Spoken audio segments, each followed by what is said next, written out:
maqsad birdir.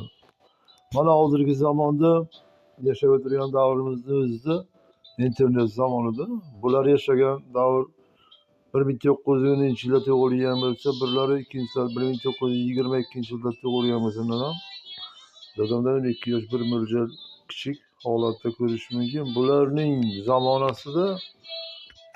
zamonasi juda bir mashaqqat holatda paydo bo'lgan.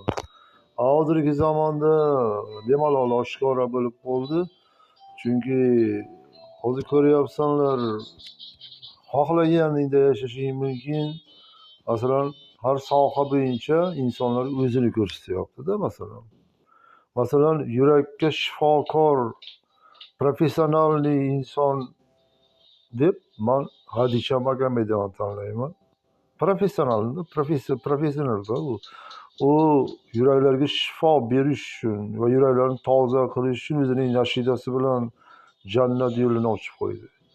Ikkinchi yo'nalishlarni ko'ryapmiz. Hozirgi dorikonlar u yoqqa tursin, o'sha dissertatsiya qilib umrini uzoq qilish vaholanki bular zamonasida ham bo'lgan.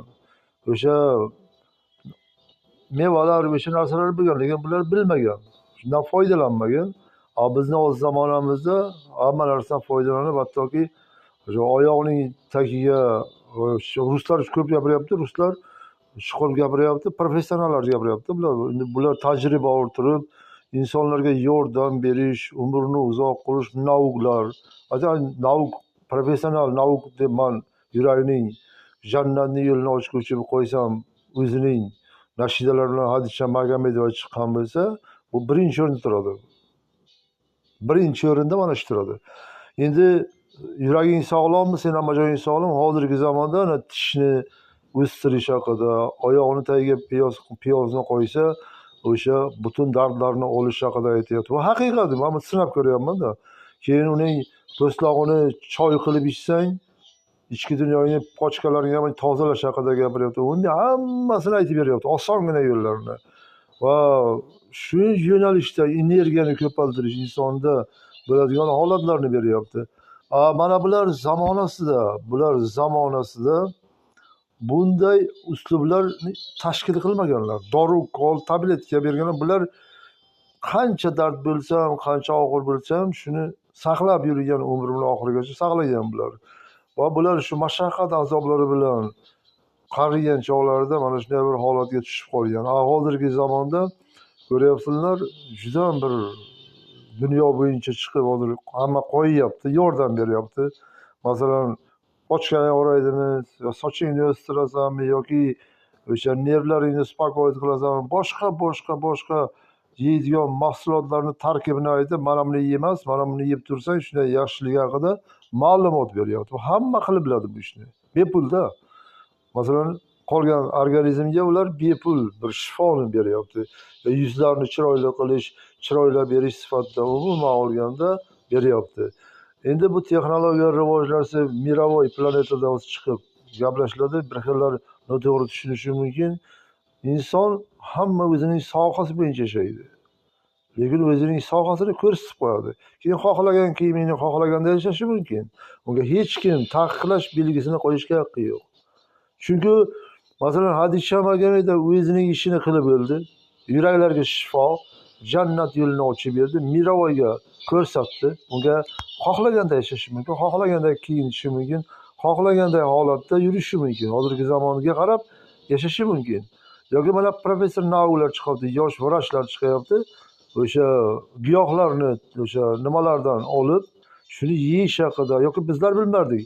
Masalan, piyozning po'stlog'i nimaga shifoligini biz bilmasdik. Piyozning po'stlog'i o'sha viruslarni ichingda bor viruslarni quvadi va senga yaxshilik berib, o'sha tozalaydi ichingni. Chunki unda nima bor? Achchiqlik bor.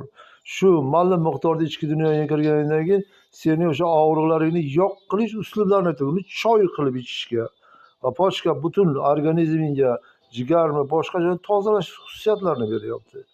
Ular oshkora qilib uni aytyapti, ichishni va bu haqiqat ekaniga men qoyil qolaman. Bu haqiqat, yolg'on emas.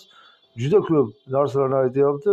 Hatto shularni tashkil qilib qo'ysa agar tajribaga o'tkazib qo'ysa agar inson kasal bo'lmasligi haqida tushunaman. Mana bular juda umr uzun ko'rib, juda mashaqqatlar, kasallar bilan yashab o'tgan. O dori-ukollar ham bermaydi, lekin ichki dunyoda bo'lgan o'sha olishuvlar, har xil o'ylashlar, har xil yurishlar, bizning miyamizda milliard o'sha hujayralar o'lib tiriladi. Uni biz ayta olmaymiz.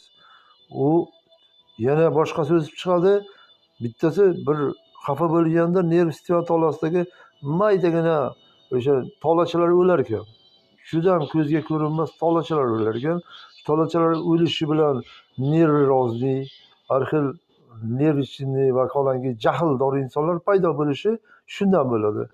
Bu yerda hozir giyohlar haqida gapiradi, nervlarni uspakoyish qilish va qanday yashash va dam berish haqida ham ma'lumotlarni berib, mana ko'ryapsizlar, beryapti. Mana shu uchun bularni yoshiga kirish uchun bular savodsiz bo'lgan. Onam bilan otam o'qish yozishni bilmagan.